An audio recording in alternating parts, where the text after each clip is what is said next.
Hi, guys. My name is Anna. I lead rapid innovation and prototyping at Enelect, which is an advertising technology company. I know that I'm the last talk for the day, so I'm going to try to keep it light, short, and entertaining. And informative. Informative in a way that we're going to be solving important life problems. Things like where to go on vacation, or how to construct your reading list, important things. Because we're all data people here, we run a lot of algorithms every day. The question is, can we run an algorithm to help us solve everyday problems? And about one of the such algorithms I'm going to talk today. This is George Danzig. In 1947, he invented an algorithm called simplex. It's named Top 10 Algorithms of the 20th Century. And this algorithm is used to solve linear problems. Linear problems, what the algorithm basically does, it goes around a feasible region constrained by different linear functions, and it finds the first intersection, the optimal point between your objective function and feasible region. Linear problems are used widely across industries. They're used in routing and logistics, financial planning, how to allocate money across your portfolio, in manufacturing, how to figure out the perfect drilling on the chip, and in product mix. And linear programs have been available in Excel for quite some time. In fact, it's just an add-on on your machine. However, if you're on a Mac like me, good luck using Solver on Excel. If you have a problem with more than 200 decision variables, Excel is not an option. And if you want to integrate it into production with some interesting web application, Excel is a no way to go. This is PyData, so obviously we will be solving this problem with Python. So during the next 10-15 minutes, I'm going to give you a crash course into linear programming. We're going to look at the implementation in Python, and then we're going to dive into important examples of picking destinations for your next vacation. So to solve a linear problem, you need to have three ingredients. You need to have an objective function, what you want to achieve. We want to maximize profit. We want to minimize time. What do we want to do? We need to have decision variables, things that we will be modifying in order to achieve our objective. And we live in the real world, so we have a lot of constraints. We never have enough time, enough money, other things. So to give you a small example of how linear problem is going to look like, if we're to pick up what we're going to eat for dinner, and we want to satisfy a minimum intake of protein of 4 units per day, we have two choices, steak or peanut butter, and we want to have the minimum cost of dinner. This is how it's going to look like in linear program. We will have x1 for peanut butter, x2 for steak, our objective function of cost, and constraints of satisfying minimum protein intake. This is how we're going to solve for it graphically. If our y-axis is steak, and x-axis is peanut butter. These are all possible options. The moment you bring constraints, you limit your feasible region. Then you start moving your objective function, and the first time your linear objective function is going to cross feasible region, voila, this is a solution. So our optimal dinner solution is going to be 2 steaks and $6. To translate this problem in Python, you need to have two components. You need to have a solver, and you need to have a modeling framework. As I've mentioned, linear programs is a very well-researched area in operation research, so you have a lot of solvers out there, open source and commercial solvers, so I would highly discourage you from coding your own solver. A different thing is a modeling framework. This is where you will bring all of your equations together. There are three main packages that people use around, SciPy, Pyomo, and Pulp. Pyomo doesn't allow you to write your linear problem in Python. It requires you to write it in a mathematical language, and then it compiles it for you. So if you want to do a very Pythonic implementation with a lot of dynamic variables, it's not a good option. SciPy will require you to translate all of your data into NumPy arrays. So if you want to have very complicated matrices, it's also not a great solution. My personal choice is Pulp. It's open source, it has very good licensing, very easy installation, but most important feature is interoperability. That means that you can very easily switch from one solver to another. If you acquire a very expensive solver, moving forward, you can very easily change it. So that's how the problem is going to look in pulp. First, we're going to define a pulp object, which is LP problem. We're going to append to it our decision variables, and then our objective and constraints. To solve the problem, it's just going to be one line, prob.solve, and the solution is going to appear like this. So enough of theory. Let's look how linear problems are actually solved.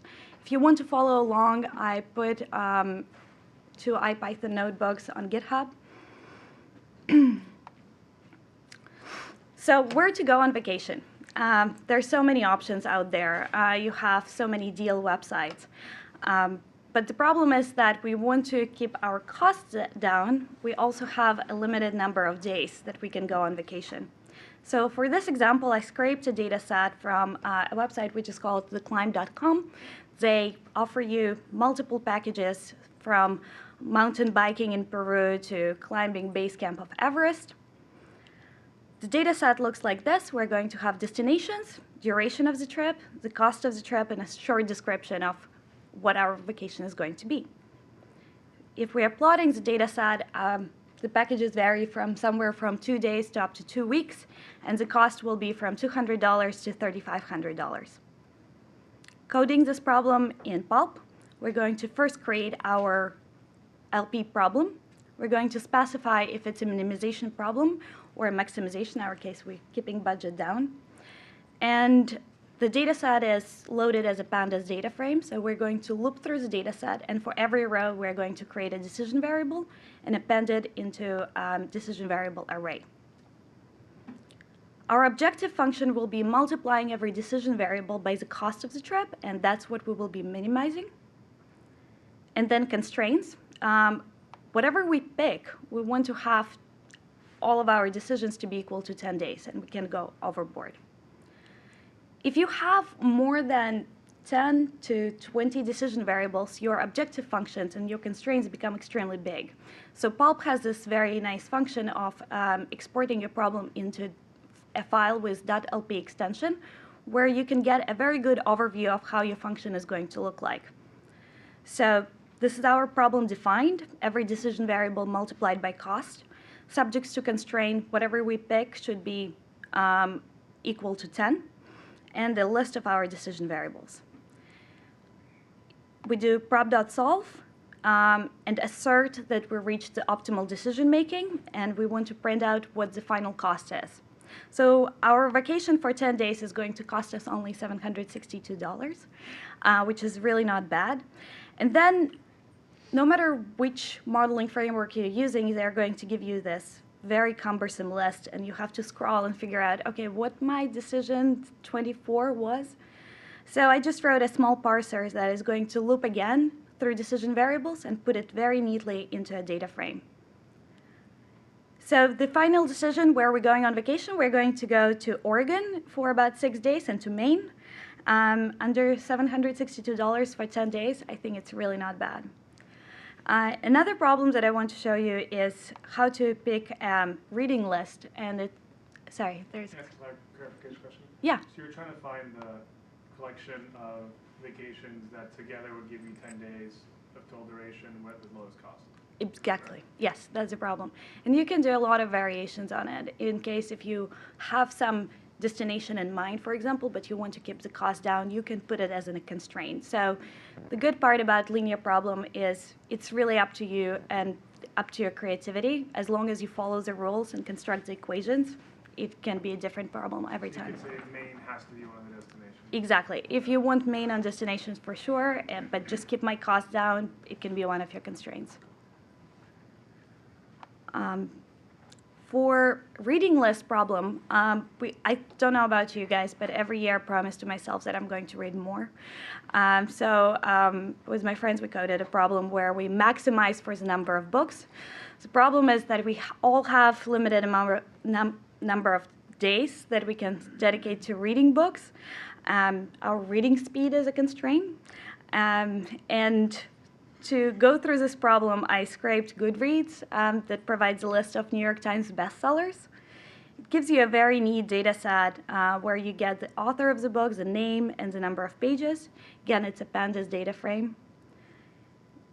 if we are going to plot it, most of the books on average have about 300 pages, and ratings are pretty much the same for New York Times bestsellers.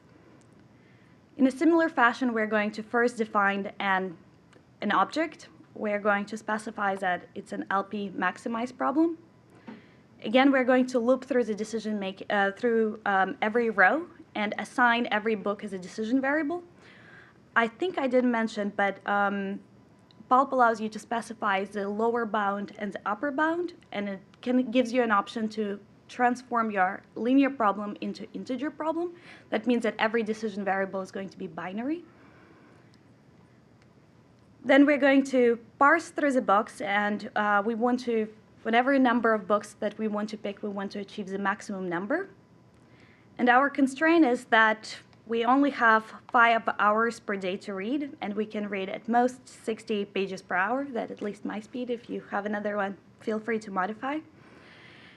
And whatever we can pick, we can't really exceed this limit. So after we define the problem, we are going to export it as an LP file. It's going to give us a neat overview of how our linear problem looks like. And after running this and parsing it, we're going to get to a very nice data set where we will get 1 for the books that get scheduled. So it gives us about 46 books, which, in my opinion, is a great goal for the next year. This is all the examples that I actually have for you guys. I promise to keep it short. I know that linear problems is probably not as sexy as deep learning, but the most interesting part is that the most simple algorithms sometimes are the most efficient ones. We use, at my company, linear problems to optimize cross-brands media assets. It has more than a billion rows, and linear problems work magic for us. Thank you.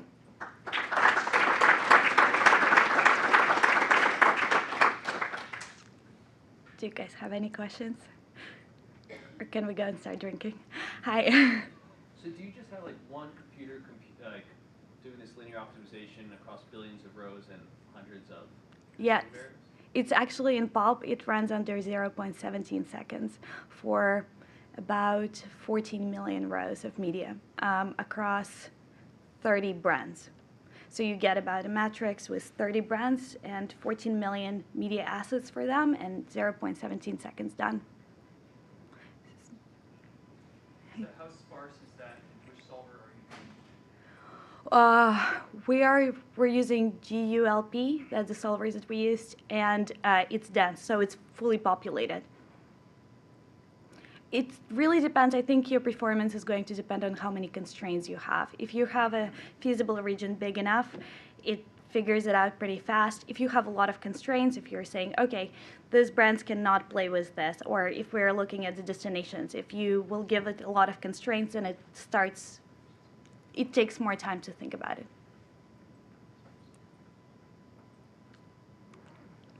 Sorry. What are some other fun kind of everyday problems that you've thought about you could use with this?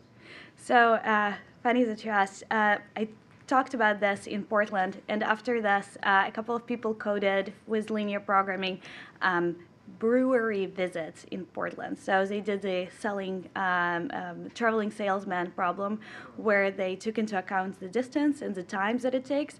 And if you have 2 days visiting Portland, how many breweries can you actually visit which are close enough? A lot of people use it on fun examples. I think once you start bringing the distance into it and closing opening times, you can use it for scheduling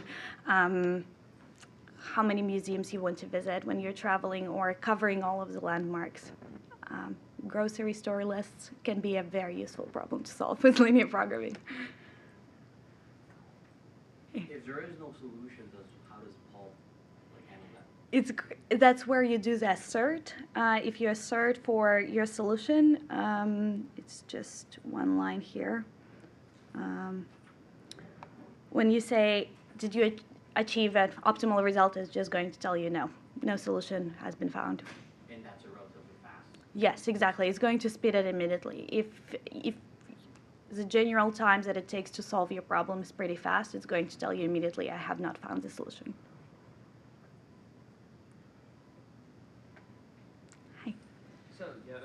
earlier, we used this on like a staffing, tried to see if we can staff customer service using linear kind of optimization. We found that there were so many constraints that it would take 8 to 10 hours kind of just to run. So do you have any thoughts on just generally your approach to how do you speed up a linear optimization problem? Did you guys use Python to do this, or you use Python pulp? Yeah, I believe so, yeah. Interesting.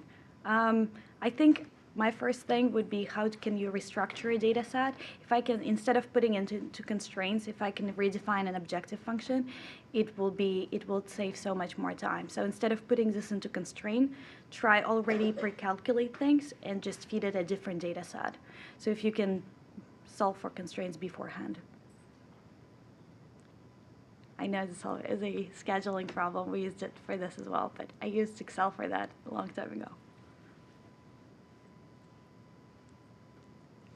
Cool. Thanks, guys. Have a great day.